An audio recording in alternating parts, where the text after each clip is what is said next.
Welcome everyone to Simple Flying's latest webinar in our Future Flying series. I'm Sumit Singh, the editorial leader of Simple Flying, and I'm joined by French B CEO Christine Ourmières-Widener.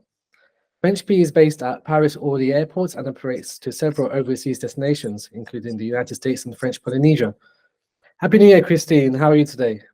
Happy New Year, Sumit. Very cold weather in Paris today. I bet it's the same here in London. It's snowing at the moment. But it's great. It's a great time to be speaking with you. We can hear all about yours and French B's plans this year. I know it's been a busy few years for the airline and even you yourself. So maybe before we get into the nitty-gritty of it, it would be great to hear about you and your history, really.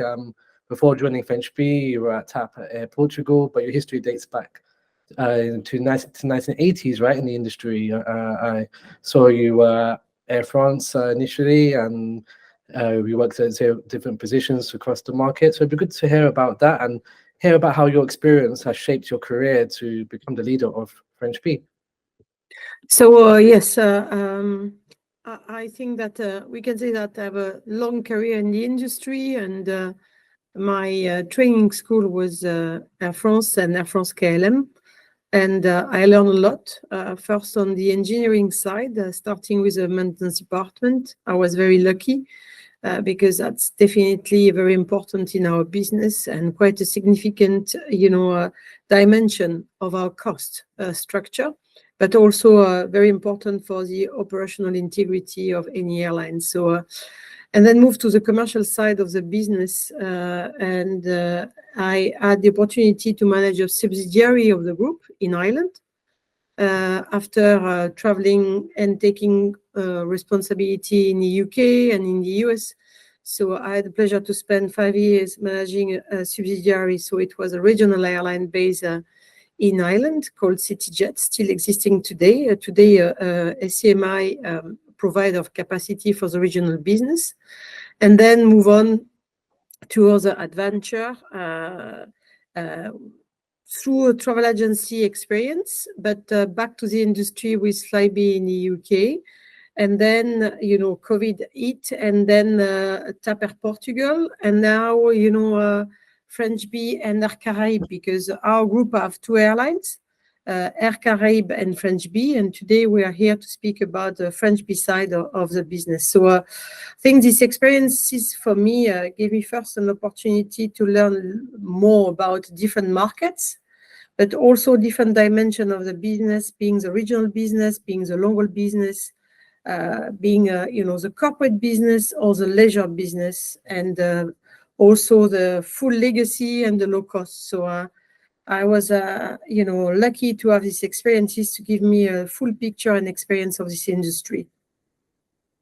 Fantastic. Well, it was a great summary there of an illustrious career, really. And now you're French B's first female CEO, and you're part of approximately 7% of the airline CEOs that are women. But from your position, why do you think that this number isn't higher, and how can this be changed?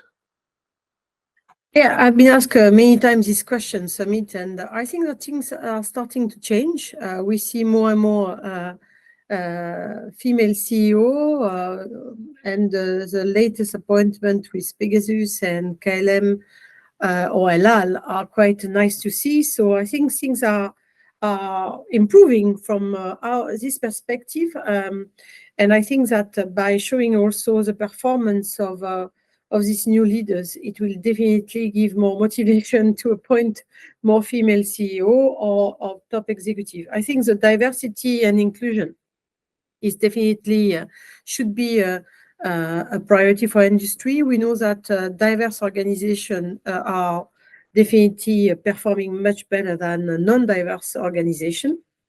But change is not always easy, so we need to start from the beginning with girls when they are, choosing their major for their studies, but then also in the organization giving opportunities, equal opportunities for female also leaders to grow in the organization. So it's a responsibility, and I think that when you're a female CEO, it's also your duty to make sure you're a player for for change, and you need also to make sure that if you're managing an organization, you have an impact on the diversity of the organization. So that's what we are all trying to do, but I think it's improving. Amazing. It'd be great to talk a little more about that, about the importance of women in aviation, not just in leadership, but generally. You mentioned about the careers from a young age and reaching the youth in that aspect. And I would maybe ask you, just from industry wide, is there potential here to reach these avenues, maybe at universities or schools, in STEM careers or aviation careers across the board? I think that what I always say is that women cannot be what they cannot see. So visibility of female leaders playing, and spending time in showing and witnessing role models that can give example of careers that are, successful. I think it's really important. So we need to dedicate some time to do that. It's not always easy when you're very busy as a CEO, but it's not only from a CEO perspective, because you can definitely be CEO of an airline, not coming from the airline industry, because we have example of that in the past, but we need also more female in all the type of organization we are dealing with, being in operation as pilots, but also engineers. So yes, STEM studies are definitely one of the avenue, and speaking to girls at school and giving them more motivation to do STEM studies. I did engineering and I have master in science, and I think it was for me easier to grow in this industry. And I think it's also what we have to tell to our, girls in the school. So one thing, because of all the, let's say, bad press we have with all the sustainable agenda, I think also for us it's an additional difficulty to attract talents, and we are struggling with that in all our organizations. So we need to be better in communicating not only who we are, what we do, and showing role models, but also what we are doing and investing to become exemplary in our sustainability agenda. So it's a lot of dimension that will definitely impact, how we can change this industry. You mentioned sustainability just now. It'd be great to hear about the initiatives that French Bee are going through, and it's a critical time for the industry. There's a lot of talk about SAF, a lot of talk about alternative fuels, but also efficiency of the operation as well. So which initiatives are in place at French Bee? Well, first, it's easy. We have one of the most recent fleet. You can see the picture in the back of the industry. We are flying 350 new generation, and the most recent one, the 350-1000, we have 480 seats in a 350-1000, no business class, so it's premium economy, 40 seats, and 440 seats in economy, so it's a total of 480. So a very, very recent aircraft, burning 25% less fuel than any other. So first, it's the biggest commitment we can do is being the maximum density, highest density with a very, efficient aircraft. So that's our commitment. And we can say today that we are the greenest airline crossing the Atlantic per passenger, because not only we don't have, business class, but also we have high density and a very recent fleet. So that's a very big commitment. Fantastic. And so talking a bit more about the A350s, you have 4 A350-900s, 2 1000s then joined. What was the inspiration to take on the larger variant? Well, I think fleet should always come from facts and numbers that are potential of the route you're flying. and to understand what is the right mix between the capacity of the aircraft you are flying and the frequencies. So today we have definitely a very dense, high volume route called La Réunion. So it's in Indian Ocean, and it's a French department.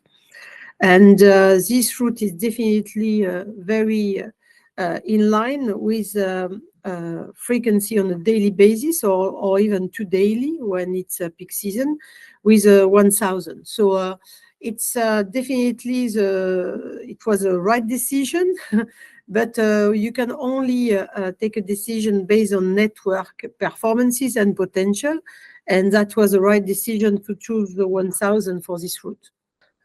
How are operations going to be split with the two variants this year? Do you have a plan for that when it comes to maybe trying to make most of the density of the larger aircraft? Well, I think the 1,000 are really dedicated. Most of them are dedicated to the Indian Ocean. After that, on the rest of the network, we are using the 900. So it's a very good aircraft for the type of route we are serving, very high density too. So I think today, honestly, the performance of this fleet are doing very well. On not only on the Indian Ocean for the 1,000, but for the rest of the network, for the US destination being New York, Los Angeles, San Francisco, Miami, or Papeete, that is also a very important route, as you can imagine, via San Francisco. Fantastic. And can we expect any further additions in the coming months? Any new aircraft joining the fleet this year, or is there any need for new aircraft so soon, or are you looking to maintain the current network? So last year was a challenge for all airlines. It was a very good year because the demand was very high, but we had a significant stretch on the supply chain, and operations were quite challenges in a number of airports, for instance. So in fact, we were not able to fly the full schedule and frequency we had in mind end of 2022. So in 2024, we hope to be able to fly, even if the supply chain is still a challenge, all the schedules that we had in mind for our budget. So that's, I think, for me, 2024, a year of consolidation. Our project for new routes will happen in 2025, not in 2024, because we are receiving at the group level a new aircraft in December this year. And that we will have to unveil that to announce that end of the first term, so meaning around March or April. I see. So ahead of the new route or the route expansions, you're looking to increase frequencies. Is that what I understand? Because you couldn't maintain the frequencies that you expected to in 2023. Yes, we will have more capacity overall with the same fleet. And that's really I think the only unknown will be the capacity of the supply chain to help us. When I say supply chain is when you need a spare part to fix an aircraft, is not to wait for 1 or 2 weeks before receiving it. That's what we are dealing with. Yeah, I see. So in 2022, you launched flights to Los Angeles and Miami. How are these services performing at the moment? You mentioned a little bit earlier about maybe the capacity wasn't what you anticipated, but how are they performing nonetheless? If they're still recently new, these routes? All the routes are improving and improving in 2023. The first trends we see for 24 are quite encouraging. I think we have a positive trends on all our routes. So I think it's a very challenging market. As you know, North Atlantic routes are very competitive. We position ourselves as a very affordable solution to cross the Atlantic from Paris. So it's a very a segment of customers that is different from the legacy carrier. So And we can see, and it was in 2023, that this trend is definitely confirmed for the first months of 2024. Okay, amazing. And even though you are not launching the new routes this year, do you have anything in mind for 2025? We can see a pattern already emerging with new dots across the map of the US, and you already have a strong network across French overseas collectives and Indian Ocean. So would it be maintaining this sort of route network, expanding in these areas? Or would you Yes, I think it's better to reinforce your network where you're building your strengths. If you dilute a little bit too much, then you're becoming less, efficient. So, French Bee is still a young airline. It's no more a startup. French Bee is definitely now with the organization, the team is. After 7 years, we cannot speak anymore about a startup. And we call our service not low cost, we call our service à la carte, because we are not on medium haul, we are on long haul. And we don't think our service can be compared to a medium haul low cost, because the service on board is very good. Sure, amazing. And do you have an approximate idea of how many passengers you served last year? Yes, in 2023, it's quite an easy number to remember, 1 million passengers. Okay, amazing. Wow, fantastic. And what you So it's a good milestone. Yes, fantastic. Yeah, of course. It's, like you say, easy to remember. And what are you expecting for 2024? We are expecting a growth that will be consistent with capacity increase. So it will depend at the end of performance, but let's say it should be a double digit.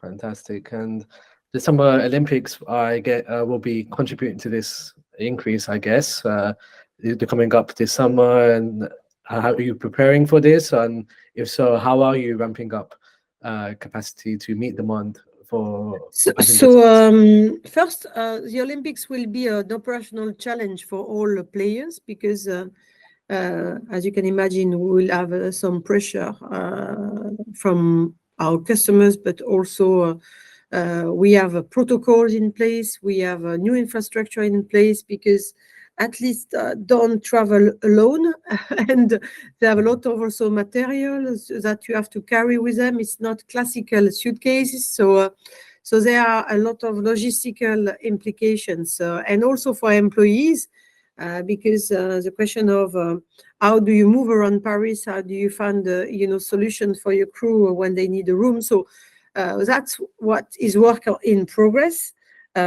We are supporting all initiative. We want also these Olympic Games to be something successful for the French destination in Paris, because that's the core of our business. So it's a lot of work that is done now by the team. Already a lot of work has been done, but we are serving some destinations. There will be also some games, surfing destination, for instance, like Tahiti. So it will be, interesting to see also how some customer for the first time will travel on our routes to discover these destinations that are fantastic. Amazing. And you spoke earlier about the total carrier you are now. Would you still class yourself as a low-cost carrier in the traditional sense? Because it's not a typical low-cost carrier where you're serving high-frequency routes with packing in as many passengers as you can, because you've got the premium offering, and it's a sort of a boutique offering to just a select number of routes that are carefully chosen. So where would you land yourself in the market here? Where would you class yourself in the current chapter?